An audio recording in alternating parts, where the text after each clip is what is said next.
¿Qué tal? ¿Cómo están? Soy Miklos Lucas y les doy la bienvenida nuevamente a mi canal. Hoy voy a abordar la idea de progreso. Al pensar en progreso, la mayoría de las personas asocia automáticamente este concepto a mejoría. Entendemos que progresamos en la medida que nuestras condiciones de vida mejoran. En nombre del progreso hemos sido y somos capaces de hacer grandes sacrificios individuales y colectivos.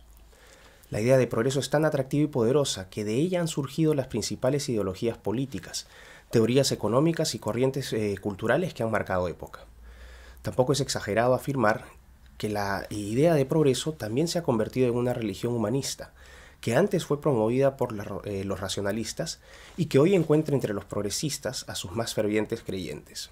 Pero para entender mejor el progreso como concepto, creo que es indispensable hacer un recuento histórico del surgimiento y desarrollo de esta idea. De una u otra manera, todas las civilizaciones antiguas abrazaron ideales, valores y principios morales, pero no todas tuvieron o trabajaron una noción de progreso.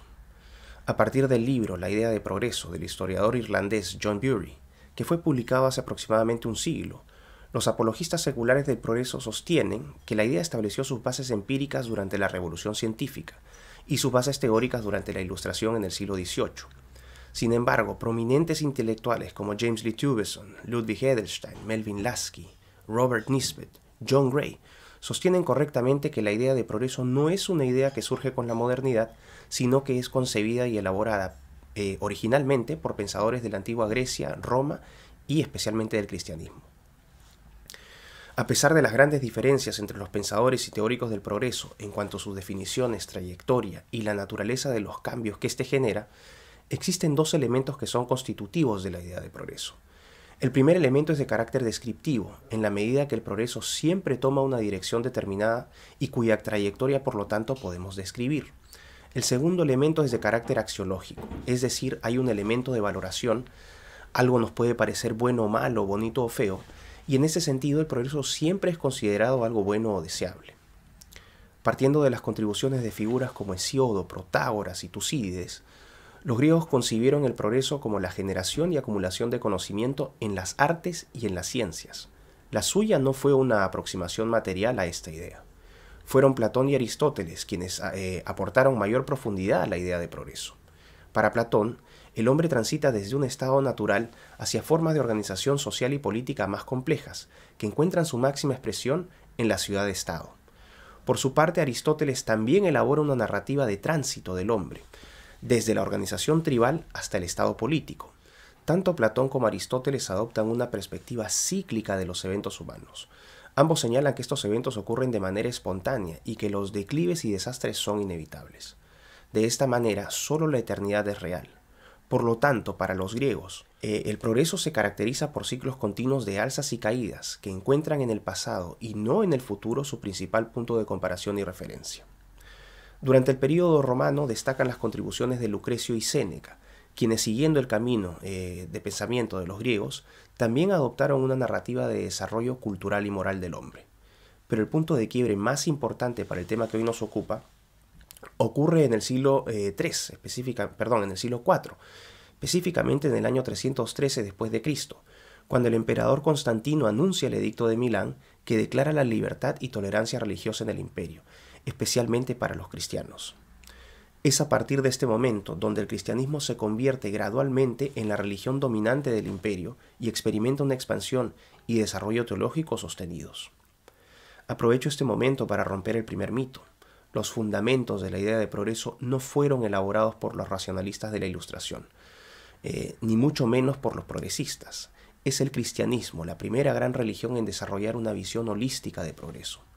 Es gracias a teólogos como San Agustín de Hipona que la idea de progreso adquiere tres características constantes. La primera, una concepción lineal del tiempo y la creencia de que la historia tiene un significado orientado hacia el futuro. Noten aquí la diferencia con la mirada de los griegos, que se orientaban hacia el pasado para describir las trayectorias de progreso. Mientras los griegos miran hacia atrás, los cristianos empiezan a hacerlo hacia adelante. En segundo lugar, es la doctrina cristiana la que aporta al secularismo moderno la idea de una sola humanidad y por lo tanto el carácter universal del progreso. En otras palabras, el progreso está al alcance de todos los seres humanos por igual. Finalmente, como tercera característica, la idea de que el mundo puede y debe ser transformado, es decir, la necesidad del hombre de ejercer dominio sobre la naturaleza. Un segundo mito ampliamente difundido por los progresistas es que gracias a la introducción del método científico en el siglo XVII, la Tierra y el universo se convierten finalmente en objetos formales de estudio científico. Esto es falso. Es con la Biblia que el mundo celestial, terrenal y su historia se convierten en objetos de estudio y conocimiento humano, tema que Santo Tomás de Aquino desarrolla en el siglo XIII. Regresando a la Biblia, en Génesis, Dios asigna al hombre la misión de dominar la tierra. Aquí Dios aparece en la historia del hombre orientando el tiempo hacia el futuro, desde el momento de la creación hasta la segunda venida de Cristo. De esta manera, para los cristianos, la historia tiene un final, y ese final será bueno para quienes logren la salvación. Aquí se manifiestan los elementos descriptivos y axiológicos de la idea de progreso que mencioné anteriormente. Debido a que el universo y todo lo que éste contiene ya ha sido creado siguiendo una temporalidad lineal, esto quiere decir el día 1, 2, 3 de la creación, se elimina cualquier posibilidad de alzas y caídas en ciclos eternos, como lo habían concebido los griegos. San Agustín de Hipona es, junto a Platón y Aristóteles, el filósofo de progreso más influyente de la etapa premoderna. Este padre de la Iglesia fue el primero en derivar de los escritos bíblicos una idea de progreso aplicable a toda la humanidad. En su obra La ciudad de Dios, San Agustín marca diferencias entre el paganismo y el cristianismo y describe el tránsito del pagano desde el mundo terrenal, la ciudad de los hombres, hacia el mundo celestial o lo que él denomina la ciudad de Dios. Para ser aceptado en la ciudad de Dios, o en otras palabras, para lograr la salvación, el hombre deberá limitar sus insaciables deseos para alcanzar la sabiduría moral. Aquellos que no alcancen esta sabiduría se quedarán en la ciudad de los hombres y estarán condenados al infierno. Robert Nisbet identifica 4 grandes aportes de San Agustín de Hipona y por extensión del cristianismo a la idea de progreso. En primer lugar, San Agustín fue el primero en proponer una concepción lineal del tiempo. En segundo lugar, San Agustín concibió el progreso como una serie de etapas sucesivas e irreversibles. Tercero, San Agustín consideró a la humanidad como un todo, y es que según la doctrina cristiana, todos los hombres somos creados a imagen y semejanza de Dios. Por último, y quizás el aporte más importante de todos, su idea de progreso proyecta un final inevitable. En términos seculares se denominaría una utopía. Y este final inevitable está representado por la salvación de las almas. Pasamos ahora a Joaquín de Fiore, uno de los pensadores del progreso más importantes no solo del cristianismo, sino también de toda la historia.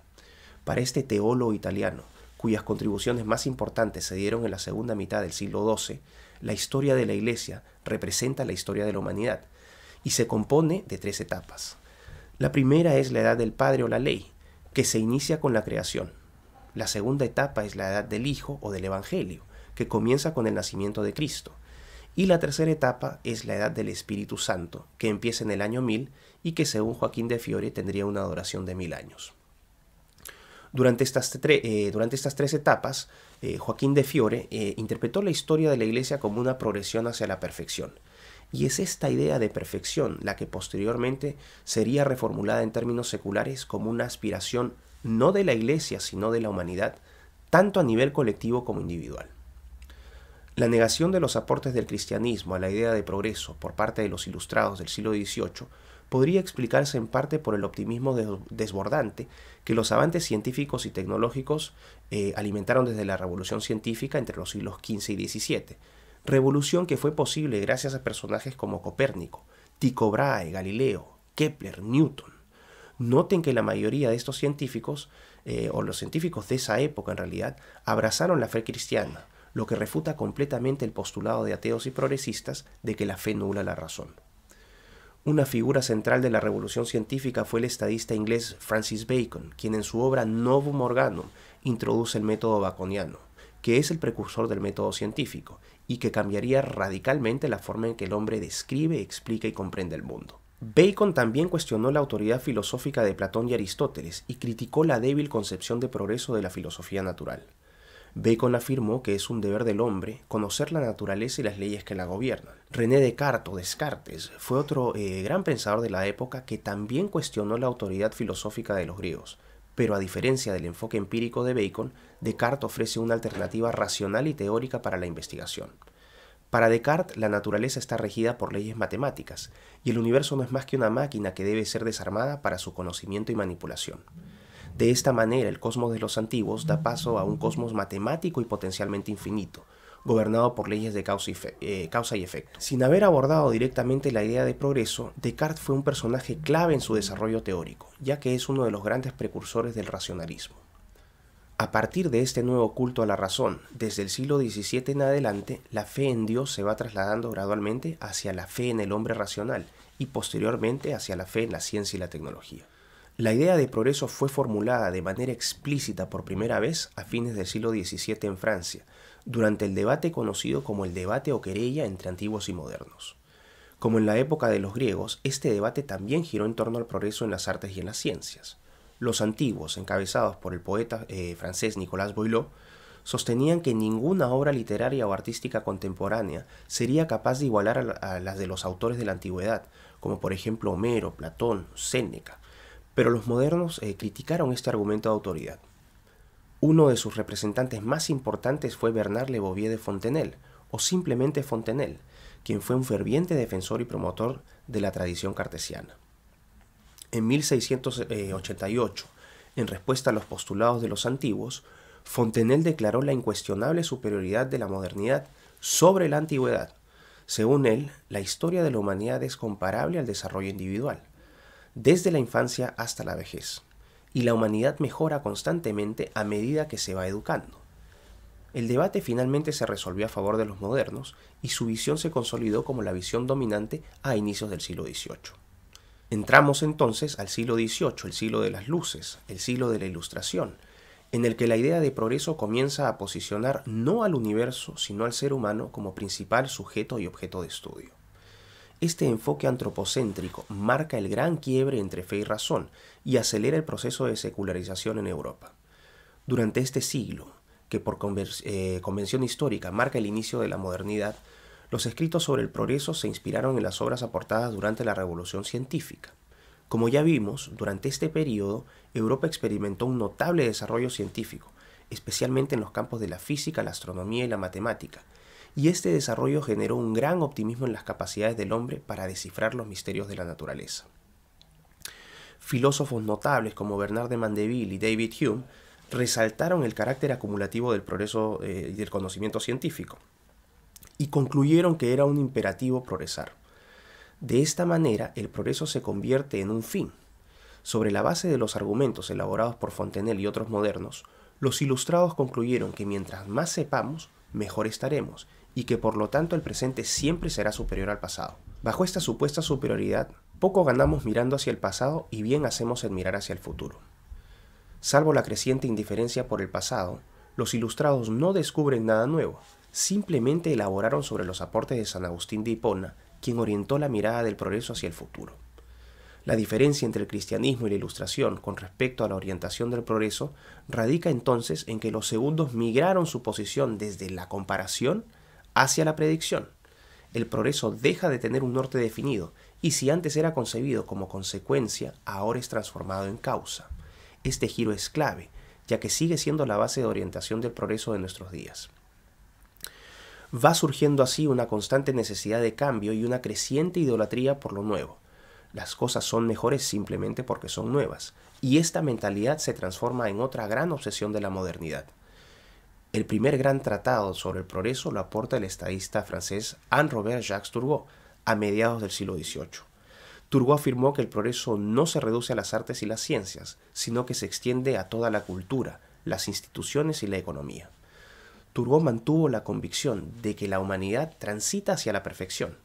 Aquí notamos una diferencia con el pensamiento de Joaquín de Fiore, para quien la Iglesia, no el hombre, progresaba hacia la perfección. Es cierto que Turgot ve a la humanidad como un todo, tal como lo hizo San Agustín de Hipona, pero a estas alturas la providencia cristiana es desplazada por la razón humana. Desde entonces, si bien el hombre sigue siendo un ser de incesantes deseos y necesidades, también se convierte en un ser infinitamente perfectible. Esta aspiración a la perfección se expresa hoy con desconcertante claridad en el pensamiento transhumanista. Otro de los teóricos centrales del progreso de la Ilustración francesa fue el Marqués de Condorcet. Condorcet refina la idea de perfectibilidad al aspirar a la perfección de la mente humana, para lo cual elabora una teoría de progreso dividida en 9 etapas, en las cuales la humanidad transita desde el barbarismo hasta la utopía final, representado por un mundo de plena libertad, igualdad y justicia. En este mundo perfecto, nadie sufre hambre y la mente humana despliega todo su potencial sin ningún tipo de restricciones, especialmente de tipo religioso.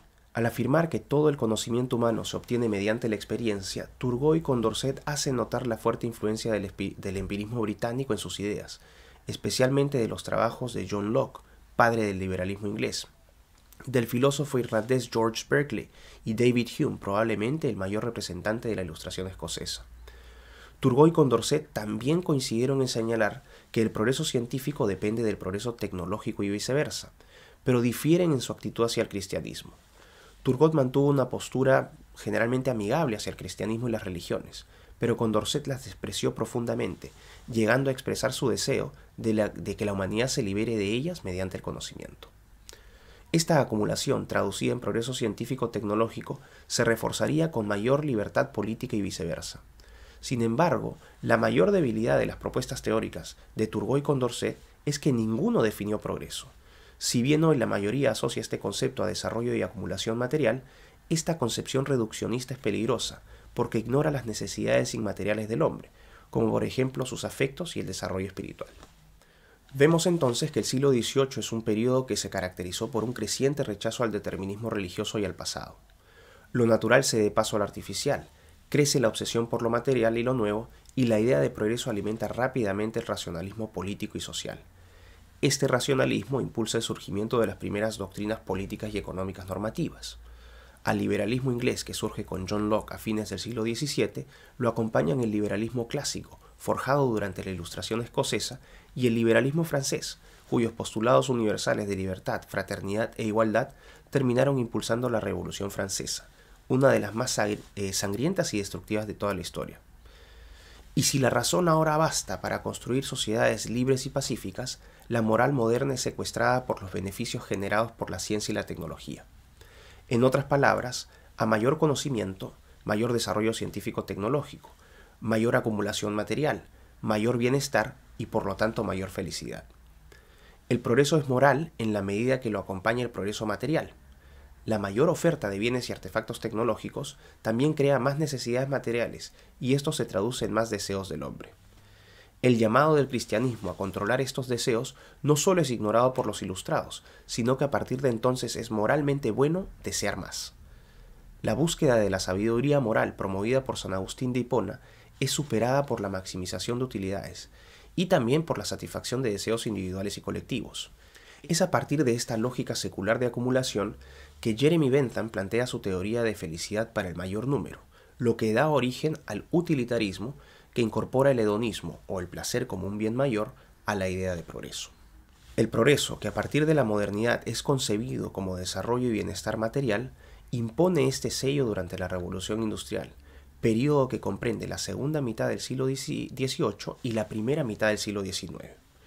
La narrativa de progreso industrial es una narrativa económica en la que la mecanización de la producción es impulsada por máquinas a vapor y el desarrollo de las industrias textiles y ferroviarias desencadena un acelerado proceso de urbanización y crecimiento económico. No obstante, si bien este crecimiento económico fue frenético, no llegó a todos, y esto generó diferentes interpretaciones sobre el supuesto alcance universal del progreso. Uno de los primeros en advertir los potenciales efectos de la abundancia en la naciente sociedad del consumo fue el economista inglés Thomas Malthus.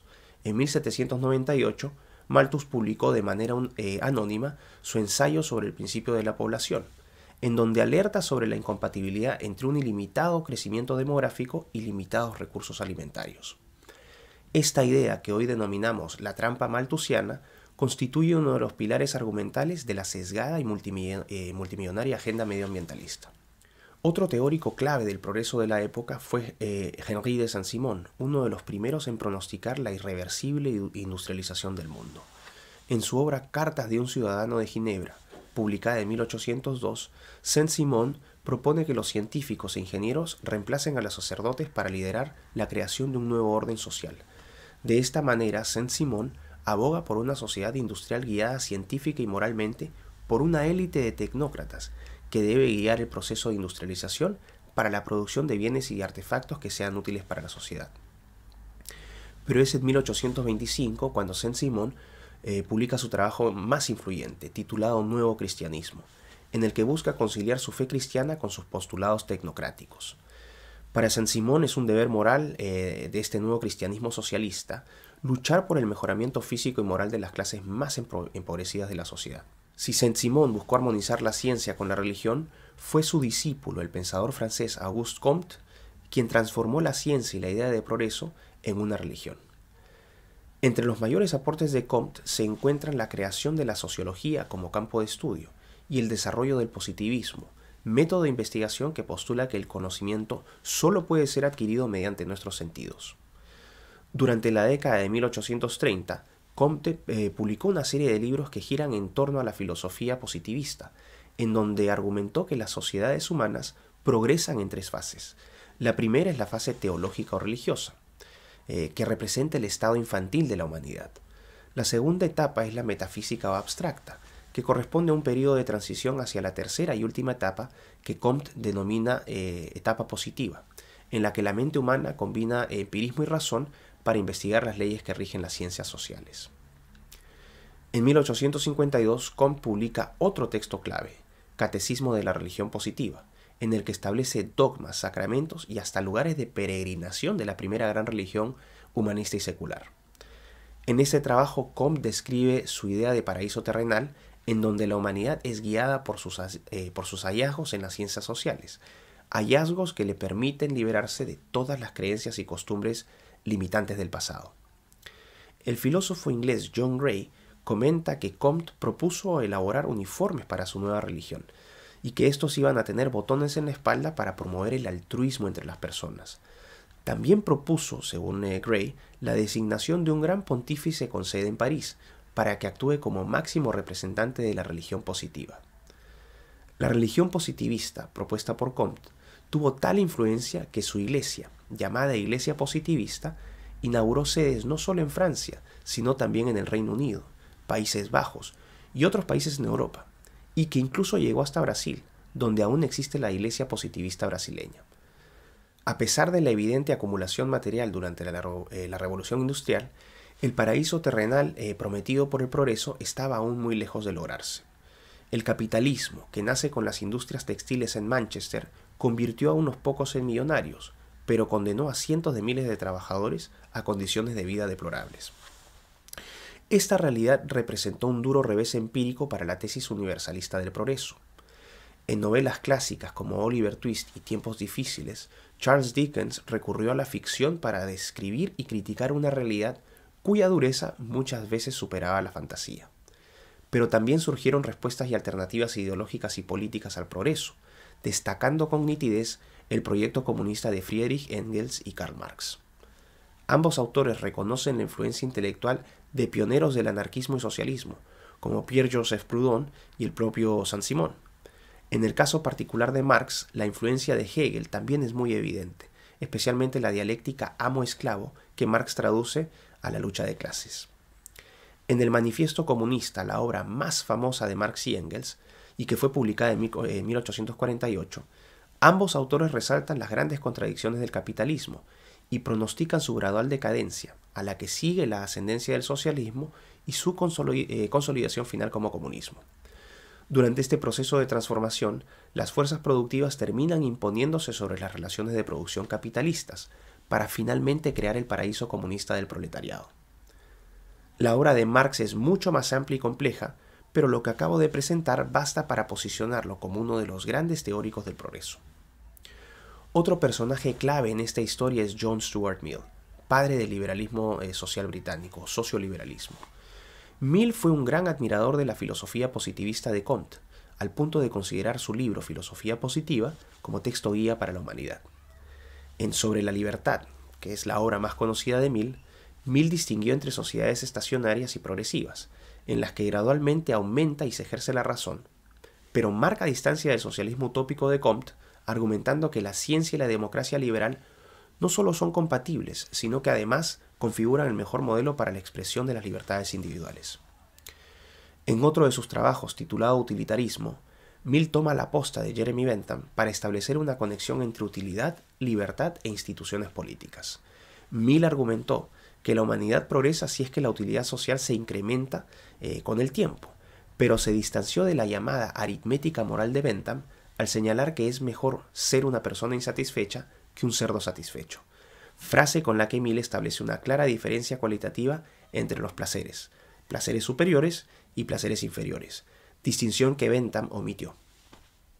Lo que diferenció a Mill de otros teóricos contemporáneos de progreso es que no asumió su inevitabilidad y consideró que las civilizaciones también pueden estancarse o involucionar si no producen los cambios institucionales adecuados. Una de las mayores inconsistencias de los postulados de progreso de Mill y que perduran en la actualidad es que Mill asumió que los seres humanos aprenden de sus errores. En este caso, nuevamente es John Gray quien refuta este postulado de fe racionalista, afirmando que los campos de concentración nazi y los gulags soviéticos no representaron progreso alguno en comparación con el circo romano o el negocio de la esclavitud. Mill fue un pensador del progreso que sostuvo que todas nuestras creencias deben estar basadas en la experiencia, pero ni él ni los demás pensadores seculares del progreso sometieron sus postulados y teorías a la rigurosa prueba del empirismo. Si el siglo XVIII es considerado el siglo del progreso mediante la razón, el siglo XIX lo fue del progreso mediante la ciencia. Esta interpretación adquiere más fuerza con la irrupción del darwinismo.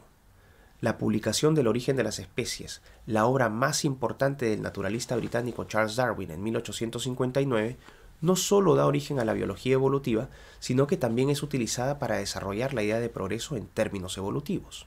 El responsable de esta innovación teórica es Herbert Spencer, el filósofo de progreso más famoso del siglo XIX. Spencer entendió que el progreso es un proceso de diferenciaciones constantes y sucesivas, que parten de estructuras simples y homogéneas que posteriormente derivan en estructuras complejas y heterogéneas. Spencer combinó la visión mecanicista de los siglos XVII y XVIII y la visión científico-tecnológica de la primera mitad del siglo XIX con su propia versión evolucionista, articulando así un concepto de progreso que resulta de la selección y sobrevivencia de los más fuertes. Bajo el paraguas de esta nueva biología social, el ideal de cooperación de la humanidad dio paso a una lógica de competencia. De esta manera el progreso deja de ser aleatorio y pasa a ser un proyecto en el que los sujetos menos aptos e imperfectos de una sociedad deben desaparecer. Esta lógica de competencia también posiciona a la civilización europea como la expresión más avanzada de evolución social.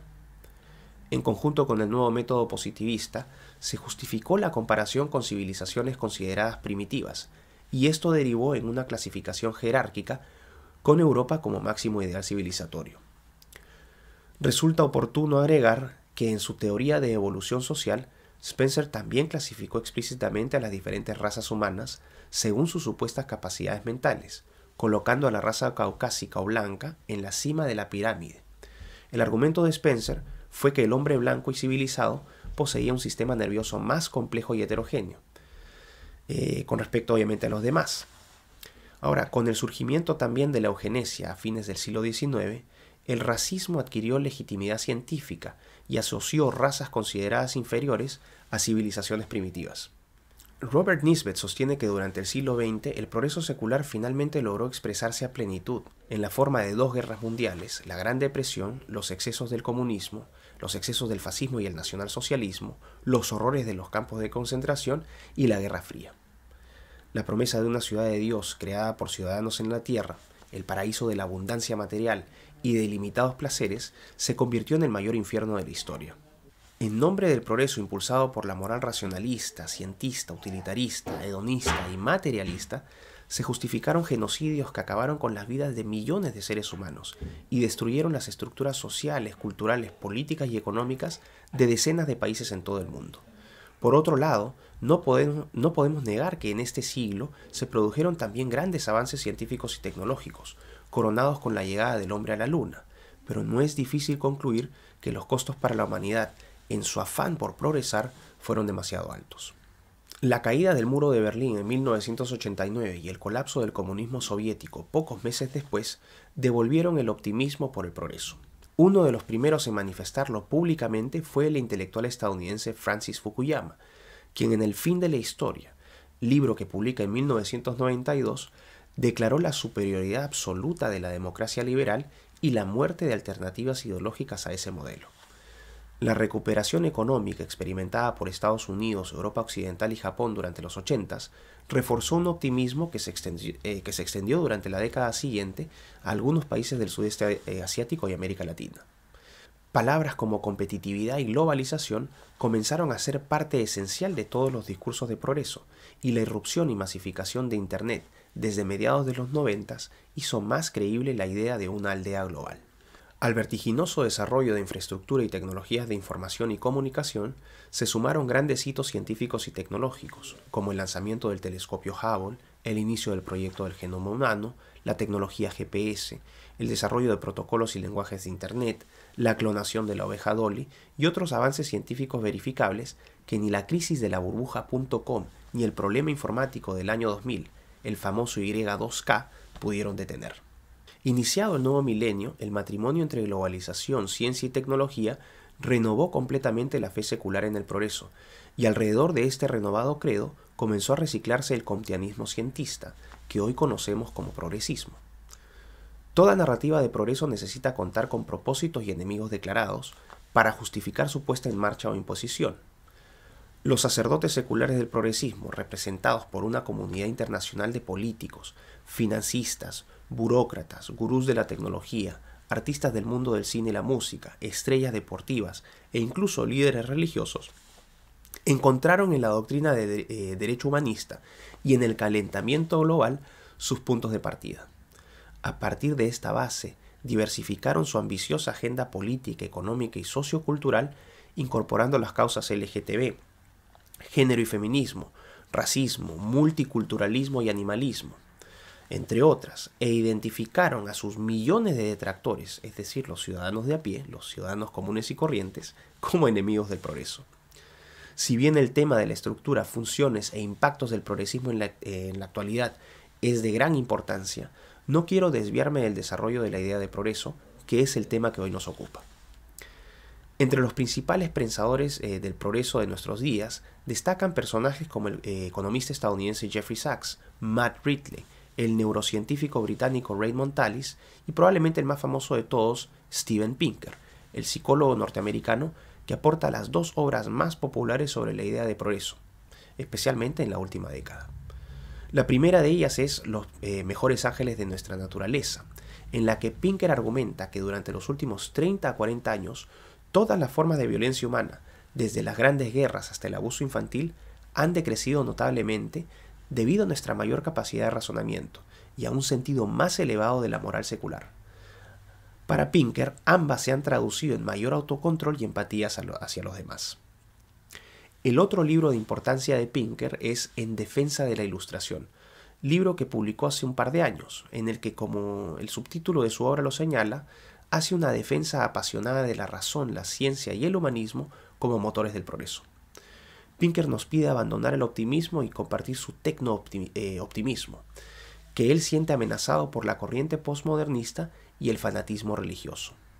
Si me han acompañado viendo el video hasta aquí y leen este libro de Pinker, en sus argumentos y conclusiones también leerán a San Agustín de Hipona, a Bacon, Turgot, Condorcet, Bentham, Comte y Mill. Pero así como el progreso sigue teniendo una base de creyentes y apologistas en el mundo de la intelectualidad, también hay grandes escépticos. Entre los más importantes se encuentran el filósofo suizo Alain de Botton, el polímata estadounidense libanés Nassim Nicholas Taleb, quien demuele las supuestas bases empíricas del primer libro de Pinker. Voy a incluir un enlace de estas críticas en la descripción de este video. Y también encontramos a Sir Roger Scruton y a su compatriota John Gray. Lo que separa a estos pensadores de sus pares más optimistas es una concepción mucho más completa de la idea de progreso, la cual no reducen a su dimensión material. La segunda gran diferencia es que los detractores recurren a un empirismo mucho más vigoroso para probar que si bien nuestras condiciones materiales han mejorado, nuestra naturaleza humana sigue siendo la misma que la de nuestros antepasados. En ese sentido, John Gray señala que el desarrollo científico y tecnológico y la acumulación de conocimiento son dimensiones cuantificables y medibles.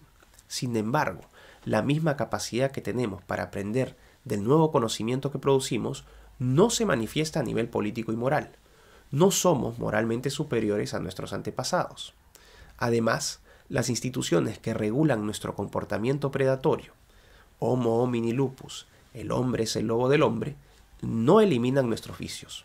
Personalmente me siento mucho más identificado con las definiciones, propuestas e ideas de los escépticos del progreso. Durante 2500 años, las mismas desilusiones que alimentaron revoluciones en nombre del progreso dieron paso a expectativas desmesuradas y viceversa. Hoy predomina nuevamente una visión optimista enraizada en teorías de progreso de los siglos XVIII y XIX, que nuevamente se está transformando en dogma y que va resultando en sociedades cada vez más desprovistas de identidad y cultura. La acelerada difusión del relativismo invita más a la desconfianza que a la esperanza y justifica las dudas que muchos tenemos, por lo menos para los próximos 30-40 años, sobre la posibilidad de un futuro mejor. Vivimos en sociedades donde cada vez valemos más por lo que tenemos y no por lo que somos. La idea de progreso sigue vigente, pero hoy ha sido secuestrada por el progresismo. Los cabecillas de esta secta de orientación globalista continúan usando y abusando del término en sus narrativas y discursos públicos, mientras señalan y condenan a millones de personas de ser sus detractores, señalándolos, por ejemplo, como fundamentalistas, homofóbicos, racistas, misóginos y otros calificativos. Se impone la creencia que la libertad y el placer individual aumentan si se destruyen los lazos con las tradiciones, valores y costumbres del pasado, lo que resulta en una completa destrucción de la identidad, no solo del individuo, sino de las sociedades en su conjunto. Esta crisis de identidad se manifiesta con crudeza en todos los individuos libres que deciden adoptar el prefijo trans como parte de su nueva no identidad, desde los transgénero hasta los transespecie. La combinación de un hiperindividualismo sin identidad con el dogma del multiculturalismo disuelve los vínculos sociales a nivel de naciones, comunidades y familias. Este vacío genera numerosas necesidades inmateriales que el relativismo moral del progresismo no puede ni podrá satisfacer jamás. Se impone el credo de que mayor bienestar material equivale a mayor progreso, y esto impulsa a otro credo, el credo del hedonismo, o nuestro supuesto derecho de satisfacer nuestros ilimitados placeres. Para lograr esto, se vuelve indispensable cambiar lo viejo por lo nuevo y cambiarlo de manera constante. En nuestros tiempos, cambiar por el solo hecho de cambiar y preferir lo nuevo por el solo hecho de ser nuevo son increíblemente imperativos morales. En este video he hecho un largo recorrido por la idea de progreso, en el que he intentado cubrir a sus pensadores y teóricos más importantes, tomando también en consideración el contexto en el cual desarrollaron sus argumentos y propuestas. Debido a la complejidad del tema y a cuestiones de tiempo, mi lista de personajes es necesariamente incompleta. Por ejemplo, en la Prusia de los siglos XVIII y XIX destacan los grandes aportes de Herder, Kant y Hegel. En la Ilustración escocesa fueron muy importantes las contribuciones de Adam Ferguson, Adam Smith y Thomas Carlyle, mientras que en la Ilustración francesa, Voltaire y Rousseau participaron activamente en el desarrollo teórico del progreso. Tampoco debemos ignorar las ideas de progreso de Benjamin Franklin y Thomas Jefferson en los Estados Unidos. Ahora bien, la primera gran conclusión de este video es que ninguna idea secular y moderna de progreso puede explicarse sin reconocer el fundamental aporte del judeocristianismo, tanto en su creación como en su desarrollo. Cuando escuchen a un progresista afirmar que la idea de progreso les pertenece, sonrían, muestren compasión y, si pueden, edúquenlos. La segunda gran conclusión es que reducir el progreso a bienestar material es un atentado contra la evidencia, tanto histórica como científica. Si algo distingue al hombre de los animales, no solo es su capacidad para razonar, sino también su necesidad de trascender.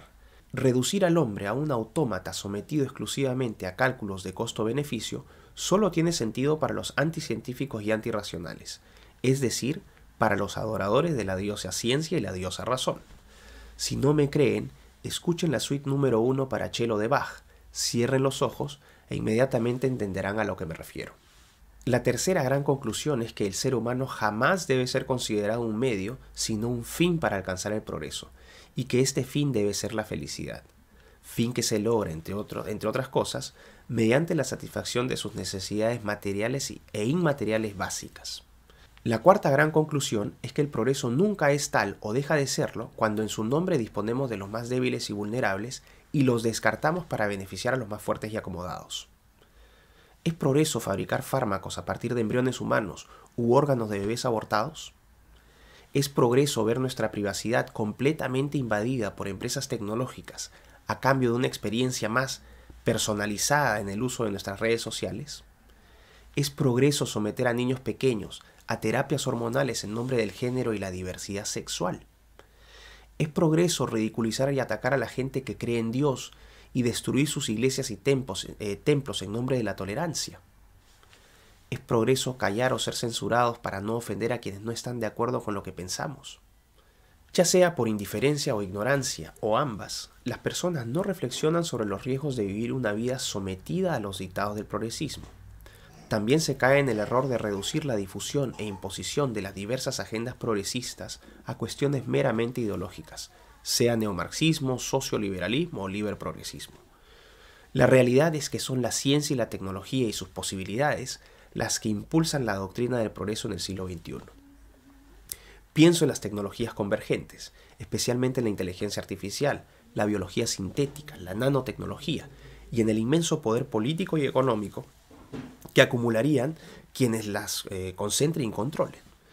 Pienso también en los transhumanistas, que repudian nuestras limitaciones e imperfecciones y sueñan con reemplazar al ser humano, al Homo sapiens, con humanoides, quimeras y cyborgs.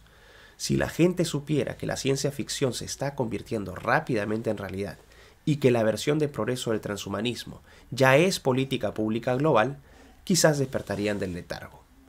La ciencia y la tecnología modernas nos ofrecen muchos beneficios y debemos ser agradecidos por ello, pero ignorar o minimizar sus posibles riesgos es adoptar una actitud irresponsable y contraria a la aspiración de progreso real. Con esto cierro el tema de hoy y espero que los haga reflexionar. Muchas gracias también por acompañarme hasta el final, y si les gustó el video, difúndanlo en sus redes. Si les gustó un poco más, no me ofenderé si me dan un like. También los invito a participar con sus comentarios para intercambiar ideas, plantear críticas, obviamente constructivas, o simplemente para saludarme. Sus saludos son algo que me motiva mucho. Si el video les encantó, bueno, no les cuesta nada suscribirse, y si ya les fascinó, pueden suscribirse y hacer clic en la campanita para recibir notificaciones cada vez que suba un nuevo contenido. Cualquiera sea el caso, nuevamente muchas gracias a todos por su apoyo, paciencia e interés, y ya nos veremos hasta una próxima entrega.